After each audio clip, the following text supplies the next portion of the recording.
My entire life, Iran has been presented as the enemy of the United States. That is not something invented overnight. That is decades of reality.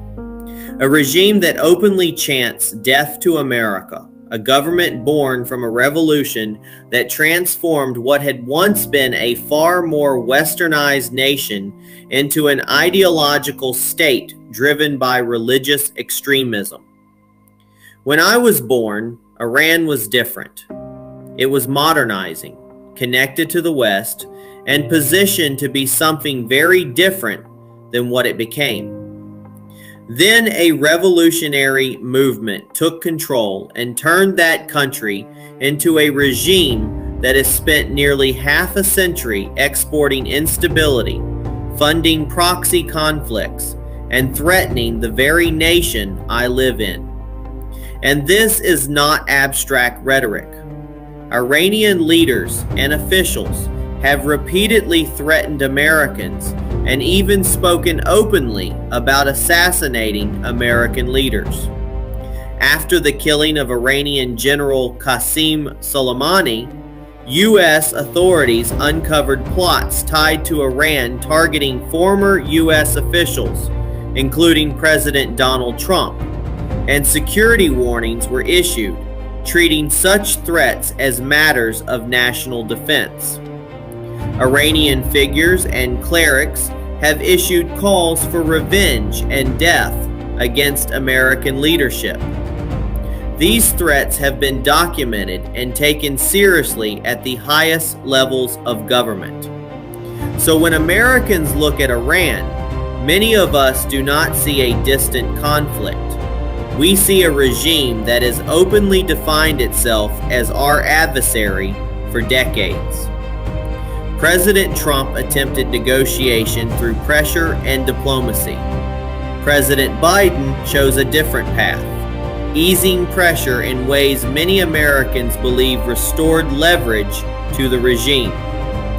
People can debate which approach works better, and they should, because foreign policy should never be above criticism. Let me also be clear about something. I do not want America acting as the servant of any foreign government. I do not like foreign influence over American decisions. I do not support endless foreign wars or nation building. We have seen those mistakes before, and Americans are right to be cautious. But reality does not disappear simply because we are tired of conflict. For nearly 5 decades, Iran's ruling regime has positioned itself not only against Israel, but against the United States and against global stability itself. Terrorism and direct threats cannot simply be ignored because we also face serious problems here at home.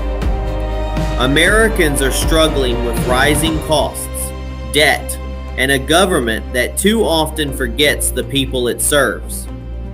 I am 48 years old, and all my life Iran has been the real enemy. Not China, not Russia, Iran.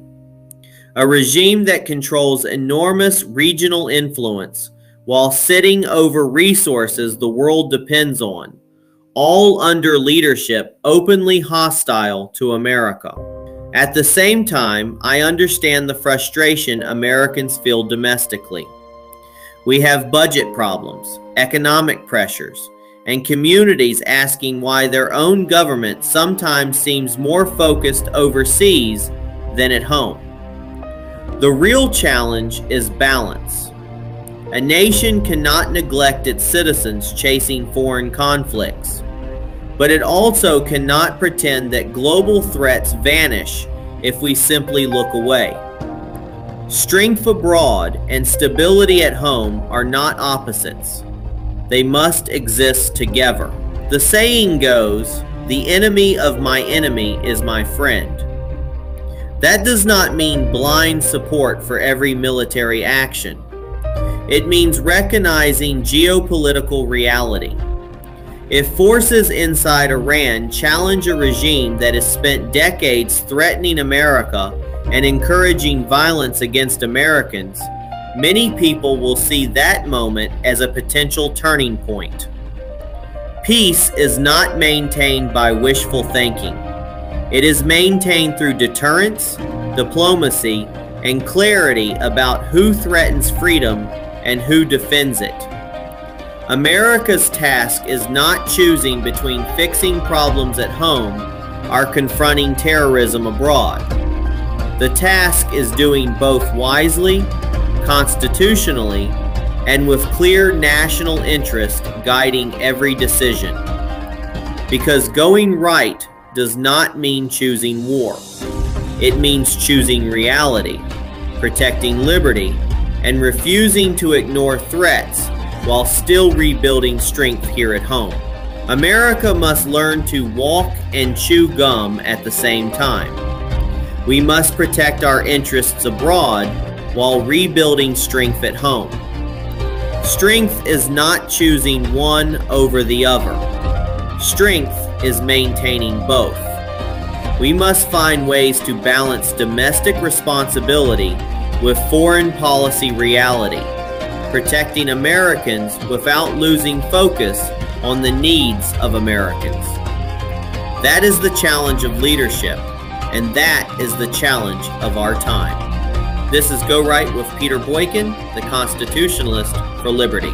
Visit GoRightNews.com and stay connected across all platforms as we continue standing for liberty, truth, and constitutional responsibility. Until next time.